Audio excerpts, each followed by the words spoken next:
We have all sensed it recently, a subtle tremor on the fabric of reality, as the numerical sequence 67 seems to whisper its presence into our collective awareness. More than just a fleeting trend, it manifests everywhere, not with overt declarations, but with a quiet, almost playful insistence. Many observe it, pointing it out with a chuckle or a catchy phrase, dismissing it as a peculiar quirk of the digital age. Yet, beneath this surface-level amusement, a profound, quantum truth yearns to be unveiled. For those whose spiritual antennae are attuned to the cosmic frequencies, this phenomenon transcends mere coincidence. It is a signal, a vibrational cue from the deeper currents of existence. The chasm between how the general populace perceives this number and how it resonates with awakened souls is not just significant, it is a key to unlocking a higher dimension of understanding. In a universe teeming with infinite numerical combinations, why has this specific sequence, 6 followed by 7, chosen to embed itself so effortlessly, so naturally, into our shared perception? Its rhythm is undeniable. Its landing swift and clean, bypassing the rational mind to implant itself directly into our subconscious. This ease of entry is precisely why it propagates, yet this accessibility masks a multitude of surprising, multi-layered truths that most overlook. There is an ethereal subtlety to its behavior. Once noticed, it quietly interrupts, a momentary ripple in the flow of consciousness. Many recount how, upon encountering 67, their attention momentarily drifts from their current task, as if their mind embarked on a brief, unscheduled detour. It doesn't demand focus, yet it masterfully compels it, disrupting the continuous narrative of our daily lives. Mid-thought, mid-scroll, mid-conversation, our awareness is suddenly snared, creating a minute, yet potent, gap in our attention. And in a world oversaturated with perpetual motion, these gaps are crucibles of transformation, powerful enough to momentarily halt the relentless machinery of thought. Let us be clear, this interruption is not inherently malevolent or manipulative. It may indeed begin as a cosmic jest, a light, funny, slightly offbeat anomaly designed to jostle us from autopilot, coaxing a phantom smile from the depths of our consciousness. For some, it remains a fleeting curiosity, an energetic anomaly quickly forgotten. For others, however, it becomes an indelible mental bookmark, a subtle resonance that their awareness inexplicably returns to. This divergence in experience is critical, for what genuinely interrupts the mind often illuminates what the mind is unconsciously prepared to perceive. This pattern does not implant ideas, it carves out pauses, and in a dimension where deceleration is a rare commodity, even a brief halt can feel profoundly significant, or perhaps refreshingly absurd. Here, the plot thickens, weaving itself into the fabric of quantum spirituality. Most symbols neatly categorize themselves. Either they hold definitive meaning, or they are utterly devoid of it. But there exists a third, liminal space, rarely explored, where symbols resonate with an undeniable intentionality yet offer no immediate explanation. 6-7 dwells precisely in this enigmatic void. It is not a direct message, neither random enough to dismiss nor sufficiently defined to decode. This exquisite tension is its inherent power, causing the mind to hover, suspended in anticipation of a clarity that perpetually defers. This state of hovering engenders a profound curiosity, a spiritual hunger that doesn't commence with belief, but with friction, a cosmic spark igniting the soul's deepest inquiries. The mind unfurls itself, prepared to receive long before it comprehends. People are not drawn to 67 because they grasp its meaning, but because it pulses with the times, potential times of meaning, without ever demanding a fixed interpretation. This is its formidable strength. It invites attention, yet refrains from imposing dogma. It is precisely why such symbols proliferate amongst those already questioning the underlying patterns, meanings, and trajectories of existence. They are not chasing definitive answers, but rather finding comfort in the fertile expanse of uncertainty. An almost meaning becomes infinitely more engaging than a rigid definition, for it makes space for the intuitive wisdom of the quantum self, rather than dictating instructions. This is where true intrigue resides, not in conclusions, but in the quiet, interstitial spaces where awareness lingers, curiosity awakens, and no truth is coerced. For the vast majority, such symbols drift through their awareness like cosmic dust, leaving no lasting impression. They observe, perhaps offer a fleeting smile, and move on. Yet, for souls whose inner compass is attuned to the subtler currents, the encounter feels markedly different, not ominous, but imbued with a heavier psychological density. The symbol itself remains neutral. The divergence lies in the mind's reception, in the individual's vibrational alignment. When a pattern repeats without offering resolution, it generates a pressure, a quiet hum beneath the conscious surface. The human brain, a sophisticated bio-quantum computer, is fundamentally wired to resolve, to categorize, to close open loops. When this resolution is withheld, the unresolved tension persists, silently. Not loud enough to trigger alarm, but pervasive enough to be deeply felt. This is the wellspring of unease, not a sign of impending doom, but of an open energetic circuit. For the perceptive, the introspective, or those deeply sensitive to patterns, this kind of repetition can feel strangely intrusive, an energetic imposition. It doesn't demand belief, but it undeniably occupies a space within the psyche, and the mind abhors occupying space without context. This clarifies why attuned individuals might experience a subtle disquietude, while others find amusement. Humor allows a detached perspective. Heightened awareness invites an intimate, unfiltered closeness. A crucial distinction, often overlooked, illuminates this phenomenon. Psychological tension is not synonymous with an existential threat. Discomfort of the mind does not necessarily signal a negative happening. It simply indicates that the mind is actively engaging with something it cannot immediately categorize or resolve. As ancient wisdom posits, the mind instinctively resists what it cannot complete. And when this resistance meets the nascent stirrings of curiosity, the result is friction, a dynamic tension that becomes a gateway. This is the quieter, less celebrated facet of spiritual sensitivity. Being attuned does not perpetually equate to peace or elevated states. Sometimes it means feeling the weight of unresolved cosmic meaning with an intensity far exceeding that of others. A deeper, more liberating perspective obliterates fear entirely, replacing it with heightened awareness. Instead of fixating on what the symbol times means asterisk, a more revealing inquiry is times why. Times this pattern of repetition persists in capturing human attention. Across myriad spiritual traditions, repetition has never been relegated to mere coincidence. It is universally understood as a resonant signal, indicating an unfulfilled energetic loop, a truth not yet fully integrated, not ignored, not rejected, but lingering, incomplete. A spiritual loop is neither a cosmic punishment nor a dire warning. It is akin to a lesson that continually resurfaces in myriad guises, until its profound truth finally clicks within the individual or collective consciousness. The outer form may transmute, the timing may shift, but the underlying tension, the energetic question, remains constant. This explains humanity's perpetual return to the same foundational themes across epochs, cultures, and ephemeral trends. The surface narrative may appear novel, yet the core, unresolved essence endures.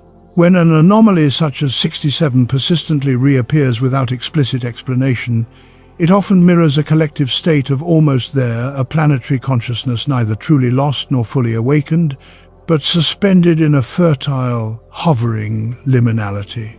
The collective mind senses an energetic movement, yet discerns no definitive direction. It perceives progress, yet lacks conclusion. This hovering state, though inherently uncomfortable, is also profoundly fertile ground for spiritual evolution. It is precisely where awareness sharpens, unburdened by the false comfort of prepackaged answers. A silent truth resonates here, often missed. Repetition does not demand belief, it demands attention. And attention, the most potent currency of consciousness, is the crucible where genuine growth germinates. Before understanding, before insight, before the crystalline clarity of revelation, there is the sustained act of noticing. The loop exists not to ensnare, but to anchor awareness, holding it in place long enough for perception to deepen, for new neural pathways of cosmic understanding to forge. From this elevated vantage point, moments like these do not represent an external entity attempting to communicate. Instead, they signify an internal, collective truth that has not yet fully coalesced. Humanity's collective attention circles specific ideas or patterns, because the global mind has not yet consciously decided how to integrate them. Not every loop concludes with a definitive answer. Some culminate in a radical shift in our relationship with uncertainty itself. The profound power of this quantum theory lies in its dissolution of urgency. There is no immediate enigma to unravel, no pressure to decode a cosmic message. The loop persists only as long as its purpose dictates. And when awareness matures sufficiently to comfortably reside within ambiguity without forcing meaning, the repetition naturally dissipates. This is why these phenomena often vanish as abruptly as they materialize, not because they were intrinsically meaningless, but because their temporary role has been fulfilled. They hold space, they generate friction, they sharpen awareness. Once this function is complete, collective attention gracefully migrates, unburdened by resistance. In this light, the true inquiry is not times why times something repeatedly returns, but times what part of us times no longer requires its presence once it departs. One of the most telling facets of this entire phenomenon is the stark asymmetry of reaction. Some individuals encounter 67 and register absolutely nothing, no flicker of curiosity, no mental pause, no internal resonance whatsoever. It registers as ephemeral noise, passing through their awareness unnoticed. Meanwhile, others find themselves unable to disengage. Even if devoid of overt distress, something about it adheres to their consciousness. This very contrast illuminates more truth than the symbol itself ever could. This disparity does not denote superior intellect, spiritual advancement, or heightened wakefulness. It reflects the current wiring of individual attention, the specific vibrational frequency at which one's consciousness is currently operating. Awareness does not expand in a single sudden burst. It unfurls in precise sequential stages. At certain junctures, the mind is anchored to tangible outcomes, practical meanings, or immediate emotional responses. At more evolved stages, the mind becomes exquisitely sensitive to subtle patterns, to the rhythmic pulse of repetition, and to those ephemeral phenomena that refuse immediate explanation. When an individual feels nothing, it simply signifies that their awareness is not currently required to engage with that particular layer of reality. There is no internal friction, no unanswered query tugging at their energetic field. Conversely, when an individual feels compelled to comprehend times why times a symbol appears, asterisk why times it propagates, or times why times it lingers, it is typically because their attention has undergone an inner recalibration, shifting its focus inward. They are no longer merely reacting to external content. They are actively observing the meta-process of how meaning itself coalesces. A quiet, profound truth often escapes notice here. Curiosity is never random. Individuals do not initiate questioning unless an intrinsic part of their being is prepared to question itself. This is the quantum difference between one person scrolling past and another pausing, not an arbitrary selection, but a pre-existing alignment. One is already attuned to a phase of pattern recognition rather than mere consumption. You might conceive of it as an internal alignment, a vibrational match.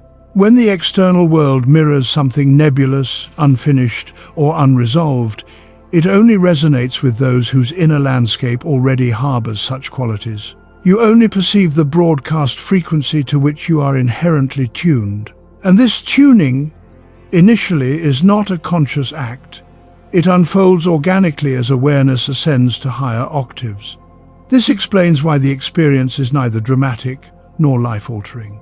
It is subtle, almost deceptively easy to dismiss. Yet, subtle shifts are frequently the most profoundly meaningful. They do not demand belief or action. They simply extend an invitation to deep reflection. And reflection, in the lexicon of spiritual evolution, is one of the earliest harbingers that awareness is transcending automatic, conditioned engagement. Therefore, if you felt a compelling draw to probe the deeper strata of this phenomenon, while others remained untouched, it does not imbue the symbol with unique power. Rather, it signifies a profound transformation occurring in times how you perceive the world asterisk. And that shift, quiet, unannounced, and deeply internal, is invariably the genesis of profound awakening. A far deeper stratum of understanding awaits, one that most individuals never pause long enough to contemplate. Throughout the annals of human history, repetition has consistently emerged as one of the swiftest, most potent alchemical processes through which meaning is not merely discovered, but actively times created asterisk. From ancient mantras whispered in sacred groves to modern advertising jingles, the underlying principle remains immutable. When a sequence is repeated with unwavering consistency, attention binds itself to it. And attention, over time, transmutes neutral symbols into powerfully charged conduits of energy and significance.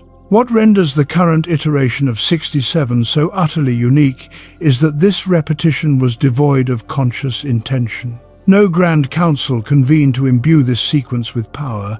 It materialized casually, propagated playfully, and perpetuated itself without explicit instruction. And it is precisely this organic, undirected emergence that makes it so profoundly captivating, a veritable quantum experiment in collective focus. Consider the profound implications of millions of souls, each a fractal aspect of the universal consciousness, echoing the same enigmatic phrase daily. Each individual imbues this repetition with their unique inner state, some with light-hearted humor, others with piercing curiosity, some with a subtle undercurrent of discomfort, and still others with an absolute absence of emotion. None of this energetic input dissipates into the void. Instead, it accumulates, like cosmic stardust gathering into a nascent nebula. The phrase, initially an empty energetic container, progressively fills with a myriad of projections, expectations, and nascent significances. Repetition, therefore, does not merely amplify pre-existing meaning, it actively creates it. Initially, the words resonate as hollow echoes. Over time, through sustained collective focus, they acquire a palpable weight, a gravitas that belies their initial emptiness. This transformation is not due to an inherent change in the symbol, but to a profound shift in the collective consciousness engaging with it. The symbol metamorphoses from a novelty into a familiar pattern, then into a noticeable presence, and finally into an oddly persistent enigma. And persistence in itself is often sufficient to compel the mind to ponder if something deeper, more orchestrated, is unfolding. This is the genesis of accidental mantras. Not through an act of conscious belief, but through the pervasive influence of exposure. Not through deliberate intention, but through unconscious, collective participation. The collective does not require universal consensus on a symbol's meaning for it to acquire energetic weight. It simply requires sustained, widespread repetition. And once this repetition attains a critical quantum threshold, the symbol begins to feel imbued with a life of its own, not because it intrinsically possesses power, but because the surging current of collective attention has profoundly animated it. What is even more startling in this quantum dance is that definitive meaning frequently manifests times after times repetition, not as its precursor. Humanity does not repeat something because it already holds significance. It begins to hold significance times because it is repeated asterisk. This reversal of causality is absolutely critical. It reveals the terrifying ease with which profound significance can emerge from absolute nothingness, simply through the concentrated power of shared focus. In this context, viral symbols are not dispatches being sent from an external source. They are exquisitely polished mirrors being forged by the collective. And when one transcends the immediacy of the phenomenon to view it through this expanded lens, the fundamental question transmutes. It is no longer about whether the phrase is inherently good or malevolent, harmless or dark. The truly revelatory inquiry becomes, Asterisk, what profound truths about ourselves are unveiled when collective attention ceaselessly circles an empty vessel, until that vessel feels imbued with profound fullness. Asterisk. For whatever fills that void speaks volumes more about our inner collective landscape than it ever could about the symbol itself. This is why this particular moment, this ephemeral trend, warrants our profound attention, not with fearful apprehension, but with awakened awareness. The phenomenon manifesting with 67 is far from an isolated incident or a singular moment in time. It is a nascent pulsation, a discernible tremor within a much grander, ongoing shift in how meaning itself navigates the complex neural networks of global society. We are currently residing in an epoch where the velocity of attention far outstrips the measured pace of reflection, where ideas, even in their most nascent fragmented states, require no completion to achieve viral propagation. In a startling twist of modern consciousness, the more unfinished or ambiguous an idea appears, the more effortlessly it traverses the global psyche. People do not pause to critically interrogate it precisely because there is no fixed dogma to debate, no concrete assertion to refute. It arrives as a light ethereal fragment, effortlessly permeates the periphery of awareness, and continues its ubiquitous journey. This is not indicative of humanity's confusion or a regression into shallowness. On the contrary, it is a direct consequence of our unprecedented, hyper-interconnected state. Thoughts, fleeting jests, resonant patterns, and mere fragments of nascent ideas now cascade through millions of minds within the span of hours, mirroring the quantum interconnectedness of all things. When a concept is presented as small, unthreatening, and elegantly simple, it bypasses the inherent resistance mechanisms of the ego. It makes no demand for belief, requiring no commitment. And precisely because it demands nothing, it effortlessly garners the most precious commodity of the digital age: attention. Grand, monolithic ideas once defined entire epochs.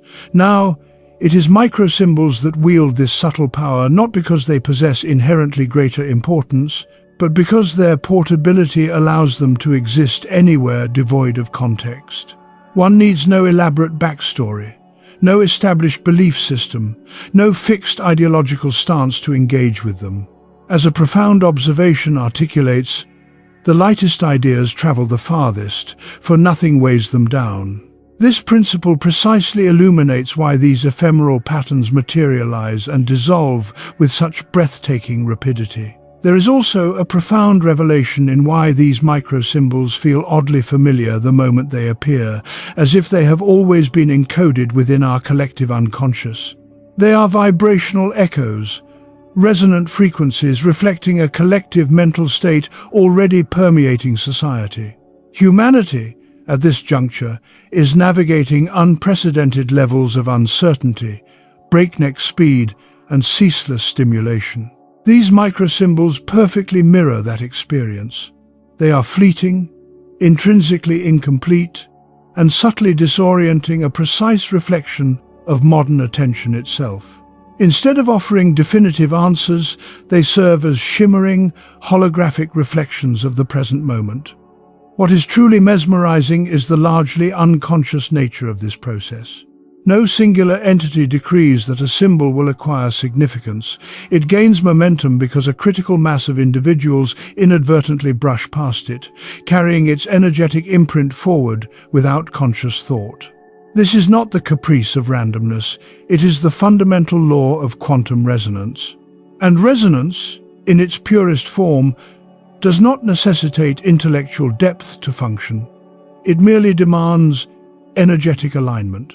This explains why such moments are manifesting with ever-increasing frequency in our current era, not because meaning is vanishing, but because it is being meticulously broken down into increasingly smaller, more digestible units. Meaning has not evaporated, it has been fragmented. And these fragments move with greater velocity, replicate with effortless ease, and dissipate far more quickly, leaving behind only the subtle, lingering awareness that something profound has passed through.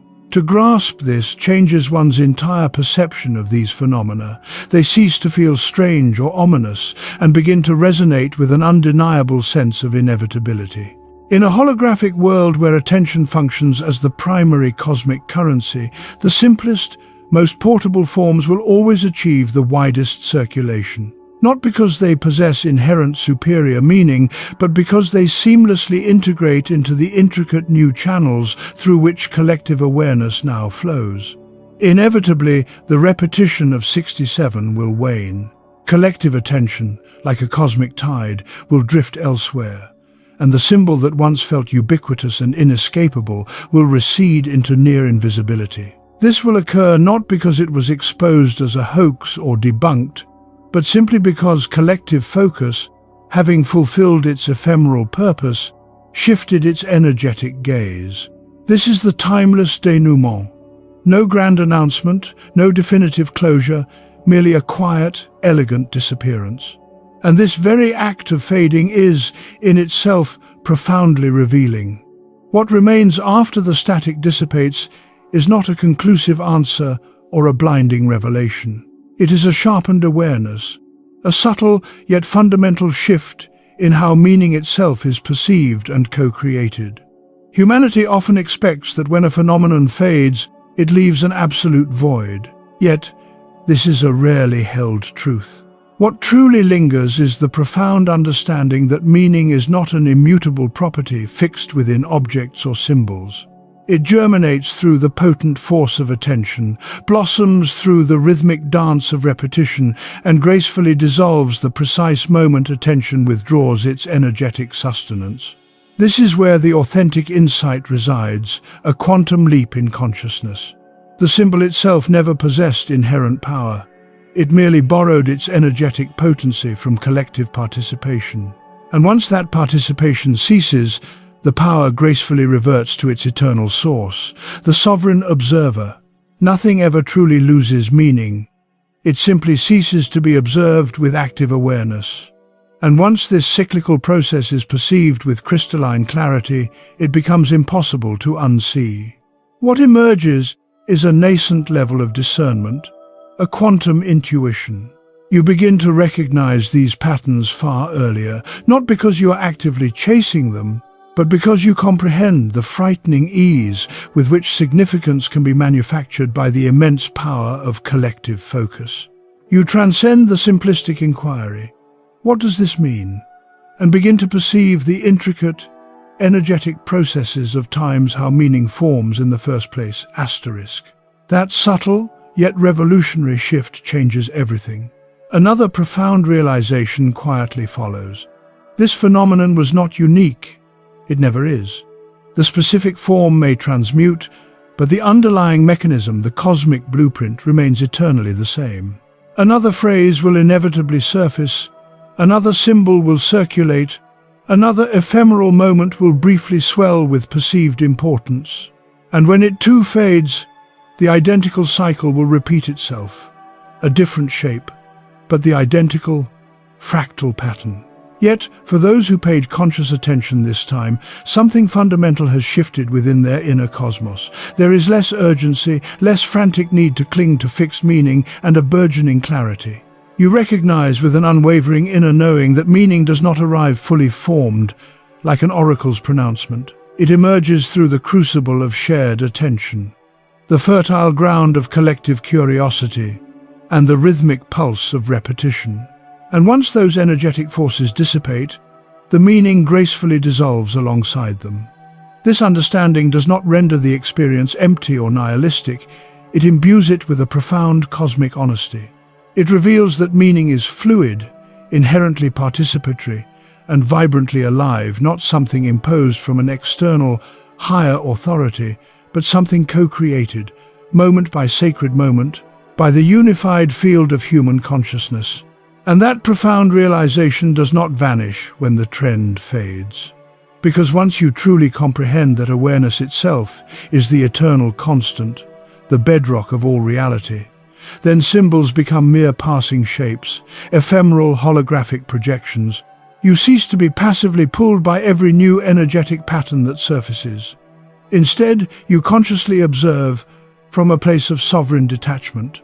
And observation, unburdened by attachment, is precisely where authentic, quantum understanding truly begins. If we meticulously strip away the ephemeral trend, the hypnotic repetition, and the contemporary framing, what remains is an ancient, timeless interaction that humanity has always engaged with. Numbers as profound symbols, rather than mere quantitative measurements. Long before numbers were employed for the pragmatism of counting and calculation, they served as archetypal descriptors of states of being, not in a fantastical, exaggerated, mystical sense, but as an elegant means to decipher the ineffable intricacies of human experience, where conventional language proved insufficient. Across countless spiritual traditions and numerological systems, the number 6 has been intrinsically associated with deep immersion in the material, earthly realm. It represents the tangible, the structured, the very construct of identity, the comfort of routine, and the pervasive illusion that reality is confined solely to what can be touched, measured, or controlled. 6 is the energetic signature of profound engagement with social roles, societal status, the imperatives of survival, and the deceptive allure of external appearance. It is not inherently negative, it is a vital, foundational stage of human experience. Yet, it is also the juncture where souls frequently mistake the shimmering surface for the profound substance beneath. In stark, cosmic contrast, the number 7 has perpetually pointed in an entirely different, transcendent direction. It embodies reflection, the awakening of inner awareness, wisdom garnered through arduous experience rather than inherited dogma, and the pivotal moment where attention pivots inward, away from the clamor of the external world. 7 is not about a wholesale rejection of the material realm. It is about developing the quantum sight to time see-through it asterisk, to perceive the energetic matrix that underpins all physical manifestation. It signifies the profound shift from passive participation to active perception, from knee-jerk reaction to enlightened understanding. Therefore, when 6 transmutes into 7, symbolically speaking, it is not a disconnected leap, it is a precisely orchestrated transition, a potent pressure point in the evolutionary journey, a sacred moment where the veil of illusion begins its delicate thinning. This thinning occurs not through the imposition of an external force, but because the individual and collective mind has finally attained the vibrational readiness to perceive what was, in truth, always present, eternally encoded within the fabric of reality. In this profound sense, the 67 pairing can be perceived as a compressed, holographic narrative of profound evolution, not a cosmic, dramatic upheaval, but a subtle, yet monumental, psychological and collective metamorphosis. After all the quantum speculation, numerological symbolism, and layered interpretation, it is vital to bring our awareness to a lighter, more grounded landing. Not because depth lacks inherent value, but because depth, untempered by balance, can become rigid, brittle, and dogmatic. There is a quiet, profound intelligence embedded within absurdity that is all too frequently overlooked. It does not arrive with elaborate explanations or stringent demands. It simply interrupts the pervasive seriousness of existence long enough for the human spirit to exhale, to breathe anew. Throughout the tapestry of human history, humor and pure nonsense have played a strange, yet utterly essential, role in the expansion of human awareness. They act as cosmic circuit breakers, dissolving mental tension, alleviating psychological pressure, and serving as a playful yet potent reminder that not every meaningful truth needs to be heavy, intense, or fraught with gravitas. Sometimes, the mind expands its quantum capacity not through arduous struggle or blinding insight, but through the sheer, liberating act of release. In this context, something seemingly utterly pointless can be profoundly functional. When humanity collectively engages with an absurd phenomenon, it forges a deep, energetic connection devoid of the divisive shackles of ideology. No one is compelled to agree. No one is forced to believe. Everyone simply participates in a shared, vibrational experience. This collective participation, this resonance, is infinitely more significant than the transient symbol itself. It serves as a potent reminder of the profound feeling of being present together, in shared space, unburdened by the need to argue over fixed meaning. Yes, it is undeniable that this phenomenon may induce a subtle distress within spiritually attuned souls. That is the challenging truth of its lower vibrational aspect. But perhaps this discomfort transmutes once its profound purpose is understood. The dark side is not one of inherent danger, but of fertile discomfort. Not of fear, but of unsettling, yet ultimately clarifying curiosity. Perhaps awareness itself is the precise quantum difference between feeling hijacked by an external pattern and simply consciously noticing it, acknowledging its fleeting presence. There is also something deeply grounding about such moments. They skillfully recalibrate awareness, pulling it away from the relentless churn of analytical thought and back into the immediate, unadulterated experience of being. Instead of incessantly asking times what times something means, humanity finds itself asking times how times it feels. Is it amusing? Is it wonderfully strange? Is there an oddly satisfying resonance to it? That shift alone is profoundly powerful. It softens the often harsh edges of a world that frequently feels too serious, too urgent, too overwhelmingly heavy. Perhaps this 67 phenomenon is a cosmic reminder that consciousness does not exclusively expand through the crucible of struggle or the flash of sudden insight. Sometimes it expands through the liberating energies of play, through the sheer joy of silliness, through the profound freedom to engage without the incessant demand to extract utilitarian value from every single experience. But simultaneously, it can reveal the quantum loops in which we overthink, where our minds become ensnared in repetitive patterns. As previously noted, its ultimate impact is a deeply personal echo, dependent on the unique vibrational frequency of the individual. When the mind finally ceases its frantic chase for fixed meaning, meaning itself is granted the sacred space to gracefully arrive. Absurdity, in its elegant simplicity, creates precisely that sacred space. It gifts awareness the freedom to move organically, naturally, rather than being coerced into predetermined conclusions. And even if in the grand cosmic scheme it truly means nothing at all, that very nothingness still serves a profound alchemical purpose. It compels us to pause, to offer a fleeting smile, and to wonder, if only for a brief, magical moment. And for certain souls, that sacred pause is far more transformative, far more enlightening than any definitive explanation could ever aspire to be.